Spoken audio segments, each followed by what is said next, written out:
The Demon Slayer manga and anime have been quite successful following their respective launches in 2016 and 2019. Thanks to its surge in popularity, developer CyberConnect 2 have created a fighting game similar to their previous Naruto offerings in the form of Demon Slayer Kimetsu no Yaiba The Hinokami Chronicles. Is it worth your time though? Well, let's find out.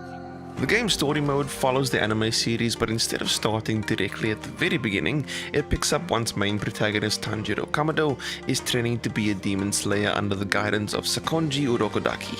Following this, the game follows the anime rather closely, taking players through the events of the first season and Mugen Train film, fighting all the memorable demons along the way.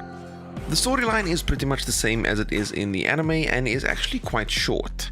However, the runtime is extended somewhat thanks to memory fragments that cover parts of the story that weren't created as cutscenes in the game.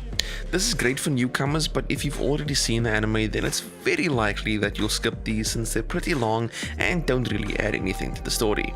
The campaign is quite enjoyable though, and we'll see you playing through some of the more memorable moments over the course of 8 chapters. Most of the story has you playing as Tanjiro, but you'll also take control of recurring characters such as Nezuko, Zenitsu, and Inosuke. When it comes to gameplay, Demon Slayer is pretty simple to pick up and play. One button is for your standard attack and another unleashes special attacks, while some button combos can pull off throws and counters. The best part is that the combat mechanics are explained in the form of a battle that takes place during Tanjiro's training. It actually works really well since it's done in such a stylish way that should grab players almost immediately. Speaking of stylish, each character has access to an ultimate art, which is a devastating attack that plays out like a short cutscene. These are based on the big attacks that the characters pull off in the show and is actually so satisfying when done correctly, especially when it's the final attack that depletes your opponent's health. Outside of the combat gameplay, which is arguably the best aspect of it, the story mode will drop players into small maps to navigate Tanjiro to his current objective. It's rather linear, however there are branching paths that lead to clues, memory fragments and points. Initially exploring these maps are nice, but as the game progresses they tend to feel quite tedious, especially when the character you're controlling is walking at a slow speed, usually for narrative reasons. Some of the tedium is broken up a bit though on some of the maps thanks to there being lesser demons to encounter and fight. The stars of the show are definitely the more memorable demons from the anime as they make for the most exciting battles. Additionally, they sometimes introduce some new mechanics to go with the fight so that it's as close to how the fight played out in the manga and anime. There is one issue though, and that these don't allow you to pull off satisfying ultimate art finishes since each fight ends with a quick time event. These look great, but they feel kind of tacked on and take the winds out of your sail a little bit. While Demon Slayer is fun to play, the roster is a bit of a letdown. At launch it only sported 18 characters to choose from, however none of the memorable demons were playable, only the human characters. In addition to this, a handful of characters are just alternate versions of existing fighters. 2 demon characters, specifically Rui and Akaza, were patched in after the game's launch, so here's hoping that more get added over time. Aside from the story mode, there's a versus mode and training. Versus is exactly what it sounds like, allowing players to play against a friend locally or mixing it up with other players online.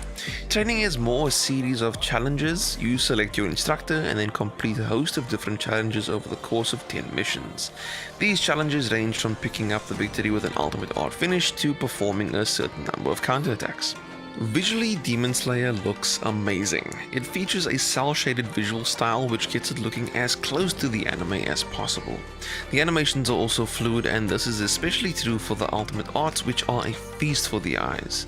The audio is also fantastic, featuring tracks heard in the anime, plus the option to play the game in either English or Japanese voiceover.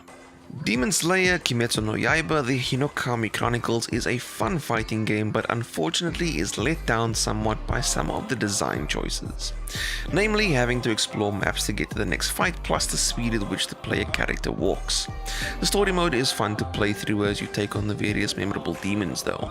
While the boss fights are quite fantastic, the quick time event at the end of each one felt a little tacked on.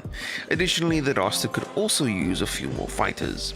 I do love how simple the combat system is to pick up and play though. If you're a fan of the anime or manga and are looking for an entertaining and flashy fighting game based on the source material, Demon Slayer Kimetsu no Yaiba The Hinokami Chronicles might just be for you. If you enjoyed this review, please hit that like button, and if you are new to the channel, please hit that subscribe button. And if you got your hands on Demon Slayer Kimetsu no Yaiba The Hinokami Chronicles, please let me know what you thought of the game in the comment section down below. I'd love to know your thoughts and opinions. Thank you so much for watching. I'll see you next time.